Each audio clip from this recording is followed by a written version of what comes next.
I need to warn you before we begin. This isn't the Atlantis story you think you know. This isn't about lost civilizations beneath the waves or ancient alien technology. This is about a man named Solon who died screaming on a cross outside Athens because he told the truth to the wrong philosopher at exactly the wrong moment in history. And the truth he told? It wasn't mythical. It wasn't poetic. It was geological, mathematical, and so politically dangerous that Plato spent the rest of his life burying it under layers of allegory and philosophical fantasy. This is the story of how one slave's knowledge of the Mediterranean seabed became the most elaborate cover-up in ancient philosophy. And it starts not in Athens, not in Egypt, but on a merchant vessel 3 days south of Crete in the spring of 416 BC. The ship is called the Poseidon's Mercy, which is ironic because Poseidon shows no mercy to anyone that particular April. Solon is 34 years old, property of a Greek textile merchant named Callias, and he spent the last 12 years of his life doing something no slave should know how to do. He's been mapping the ocean floor. You need to understand what this means. In 416 BC, the Mediterranean is the center of the known world, but nobody understands what lies beneath it.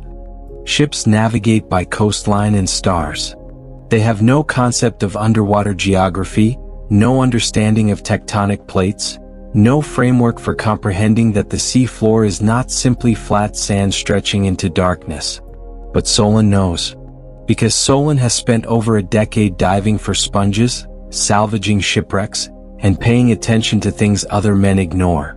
The way certain areas of the sea have warmer currents for no visible reason. The way fish congregate in specific patterns above invisible structures. The way rope measurements change drastically within 100 yards of certain coordinates. He's been keeping records in his head because slaves aren't allowed to write. Every dive, every depth, every anomaly cataloged in a memory that misses nothing. And 3 days south of Crete, he discovers something that will kill him. They're salvaging a Phoenician merchant vessel that went down in a storm 6 months earlier. Rich cargo, Callias has been told. Amphorae of olive oil, bolts of Tyrian purple, maybe even gold if the rumors are true. Solon goes down with a rope tied around his waist and a lead weight in his hands. Standard dive. He's done this hundreds of times. Except this time, 40 feet down, his hands touch something that shouldn't exist. Stone. Work stone. Not rough volcanic rock or natural formations, but carved, dressed stone with clean edges and deliberate angles. And it's massive. His hands trace what feels like a foundation wall extending in both directions farther than he can reach. He surfaces, gasps for air, and Callias is shouting at him to stop wasting time. There's nothing down there, just get the cargo. But Solon goes down again. And again. And over the next 3 hours, piece by piece, he maps in his mind what lies beneath the Poseidon's Mercy. It's a city. An entire city, structure still partially intact, roads visible beneath the silt, what appears to be a harbor wall extending out into deeper water. And based on the depth, based on the rate of sedimentation he's observed at other sites, based on everything he's learned about how the sea claims the land, this city went underwater recently. Not thousands of years ago. Within living memory. That night, while Callias and the crew get drunk on wine they salvaged from the Phoenician wreck, Solon sits in the cargo hold and thinks about what he knows. He thinks about the stories he's heard from Egyptian priests during their trading stops in Alexandria. Stories about a great civilization that angered the gods and sank beneath the waves in a single day and night.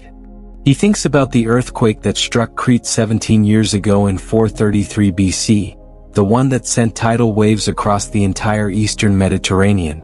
He thinks about the Minoan palaces on Crete that were abandoned generations ago, the advanced civilization that simply vanished from history. And he realizes something that makes his hands shake. Atlantis isn't a myth. It's Minoan Crete. Or more specifically, it's Thera. The island of Thera that exploded in a volcanic eruption so catastrophic it buried an entire civilization under ash and sent half the island crashing into the sea. The Egyptians recorded it. They had to. The tsunamis would have struck their coast. The ash would have darkened their skies. They would have watched an advanced maritime civilization disappear in hours and written it down as divine punishment. But here's what makes Solon's hands shake. Here's what will eventually get him killed. The timeline doesn't match the myths. Plato will later claim Atlantis sank 9,000 years before Solon's time. But Solon knows, standing in that cargo hold with salt water still dripping from his hair, that the city he just touched with his own hands went underwater maybe 400 years ago. Maybe less. Which means Atlantis isn't ancient history. It's recent history. Within the genealogical memory of Greek civilization. Which means the great Athenian philosophers, the Egyptian priesthood, the entire intellectual establishment of the Mediterranean world, are either ignorant of the greatest geological catastrophe in human history, or they're deliberately obscuring it. We need to jump forward now. 1 year. Same man, different circumstances, infinitely more dangerous. It's 415 BC. Athens is preparing to launch the largest military expedition in its history. The Sicilian expedition. Hundreds of ships, thousands of men, an entire generation of Athenian youth about to sail west to conquer Syracuse and expand Athenian power across the Mediterranean. The city is electric with patriotic fervor and military pageantry. It's also paranoid, suspicious, and one wrong word away from mob violence. Solon is now the property of a different master. Callias sold him 6 months ago to a wealthy Athenian named Archestratus who collects educated slaves the way other men collect art. Archestratus discovered that his diving slave can not only read and write, having taught himself using discarded wax tablets, but possesses detailed knowledge of Mediterranean geography that surpasses any scholar in Athens. And Archestratus, proud of his acquisition, makes a fatal mistake. He brings Solon to a symposium at the home of Plato. Plato is 47 years old in 415 BC. He's already established as a leading intellectual, a student of Socrates, a man building a philosophy that will define Western thought for millennia. He's also obsessed with Atlantis. He's heard the stories from Egyptian priests during his travels. He's collected fragments of old accounts. He's building a narrative about this lost civilization as the centerpiece of his dialogues, planning to use it as the ultimate example of a society that achieved greatness but fell due to moral corruption. It's perfect for his philosophy. A cautionary tale about pride and divine justice. A mythical past that proves his theories about ideal societies and inevitable decline. He just needs more details, more texture, more believable geography to make it convincing. And then a slave, property of Archestratus, presumes to speak at his symposium. The room is full of Athens's intellectual elite. Plato sits at the head of the gathering, surrounded by his students and fellow philosophers. They're discussing Egyptian history, debating the accuracy of priestly accounts, when Solon, serving wine, makes the catastrophic decision to clear his throat and speak. The priests were recording an eruption, he says. His voice is quiet but steady. Not a moral failure. A volcanic eruption on the island of Thera that destroyed Minoan civilization approximately 400 years ago. The room goes silent. A slave has interrupted philosophical discourse. But Archestratus, drunk and proud, waves off the social violation. Let him speak, he says. He's been diving the waters south of Crete. He's seen things. And Plato, curious despite himself, asks the question that will seal Solon's fate. What things? So Solon tells them. He describes the underwater ruins. He explains his calculations about sedimentation rates and how they indicate recent submersion. He discusses the Egyptian records of catastrophic tsunamis and ash clouds. He connects Minoan decline to geological catastrophe. He explains how the story of Atlantis, stripped of mythical embellishment, is actually an accurate account of the Thera eruption and its devastating effects on Mediterranean civilization. He speaks for perhaps 15 minutes. Nobody interrupts. When he finishes, the room remains silent for a long moment. Then Plato speaks. That's a fascinating theory, he says carefully. but obviously incorrect. Solon, emboldened by wine he shouldn't have drunk and attention he shouldn't have received, makes his second fatal mistake. With respect, sir, it's not a theory. I've touched the ruins with my own hands.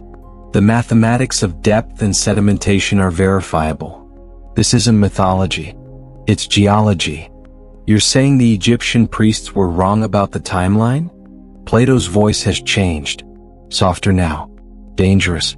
I'm saying they recorded an event from their own distant past and estimated its age. They were off by thousands of years. Understandable, given they had no framework for measuring geological time. But the event they described, the destruction of an advanced island civilization by fire and flood, that happened recently. Provably. Another student speaks up, intrigued. If this is true, if we could verify these ruins, it would revolutionize our understanding of Greek history. We could prove that Minoan civilization was more advanced than we thought. We could undermine every theological and philosophical framework that gives meaning to human existence. Plato interrupts. His voice is sharp now. Final. We could reduce divine justice to volcanic accident. We could strip moral consequence from historical narrative. We could replace the gods with rocks and fire. He stands. The symposium is clearly over. Archistratus, control your property. The rest of you, remember that some ideas, however clever, serve to diminish rather than elevate human understanding. 3 days later, Solon is arrested. The charge is impiety. Specifically, denying the divine nature of historical events and spreading theories that contradict sacred Egyptian records. In the paranoid atmosphere of pre-expedition Athens, where the mutilation of the Hermes statues has everyone looking for religious conspirators, it's an easy charge to make stick. But here's what you need to understand. Plato engineered this. Not directly, he's too intelligent for that. But a word here, a suggestion there, a quiet conversation with the right magistrate about dangerous ideas spreading among the slave population. By the time Solon stands trial, if you can call it that, his fate is already decided. The trial lasts less than an hour. Solon has no defense, no advocate, no rights. Slaves accused of impiety receive one sentence: crucifixion. They take him to the hill outside Athens where they execute criminals and enemies of the state. It's October 415 BC, and the Sicilian expedition is about to depart. The city wants no hint of divine displeasure, no whisper of religious doubt to taint their great adventure. Making an example of a slave who questioned the gods is good politics. But before they raise the cross, Plato comes to see him. This is the part that haunts me. The part that makes this whole story unbearable. Because Plato doesn't come to gloat. He comes to explain. You were right, Plato tells him. They're alone, guards standing at a distance. Solon is already tied to the cross, lying horizontal, waiting for them to lift it upright. About all of it. The eruption. The timeline. The geology. I had a ship sent to verify your coordinates. You were right. Solon stares at him, trying to understand. But you can't be right, Plato continues. Not publicly. Because if Atlantis is just a civilization destroyed by natural disaster, if it's not a moral lesson about hubris and divine punishment, then it's useless to me. Worse than useless. It suggests that human achievement can be erased by blind geological chance. That righteousness offers no protection from catastrophe. That the gods don't actually govern human affairs through justice and consequence. So you'll kill me to preserve a lie? Solon's voice is hoarse. I'll kill you to preserve meaning, Plato corrects. When I write about Atlantis, and I will write about it extensively, I'll set it 9,000 years in the past. Far enough back that no one can verify it. I'll make it allegorical, philosophical, a perfect society that fell because it abandoned virtue. And it will teach generations of humans that moral behavior matters, that justice exists, that the universe operates according to principles we can understand. But it won't be true. Truth? Plato smiles sadly. What is truth, Solon? Your version gives us rocks and fire and meaningless destruction. Mine gives us purpose. Which serves humanity better? They raise the cross 30 minutes later. Crucifixion is designed to take days, but Solon is lucky if you can call it that.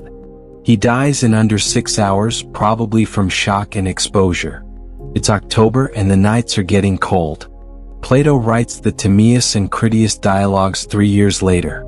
They contain his famous account of Atlantis, the story that will capture human imagination for over 2,000 years.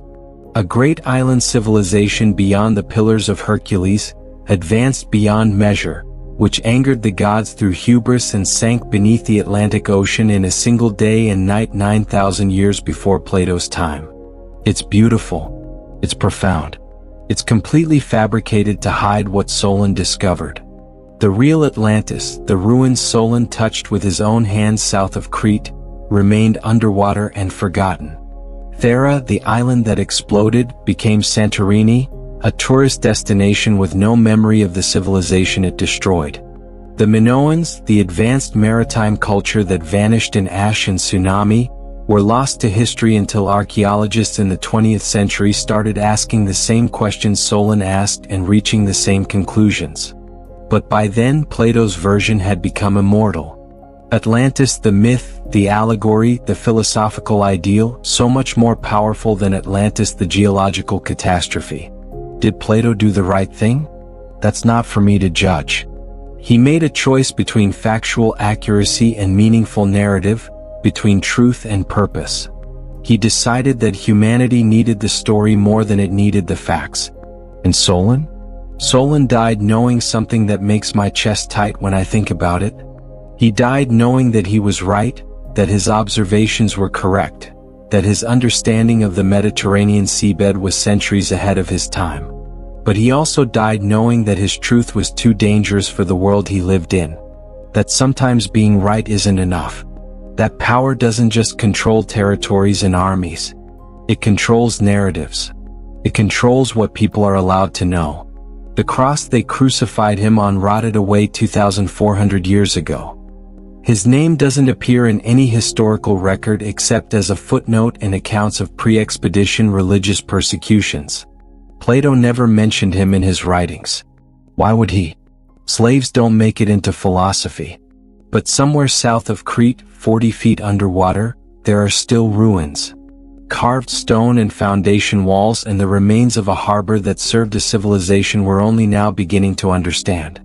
And if you dive there, if you run your hands over those worked stones the way Solon did in 416 BC, you can still touch the truth that got him killed. The truth that Atlantis wasn't a myth. It was Thera. And Plato knew it. And he chose the story anyway.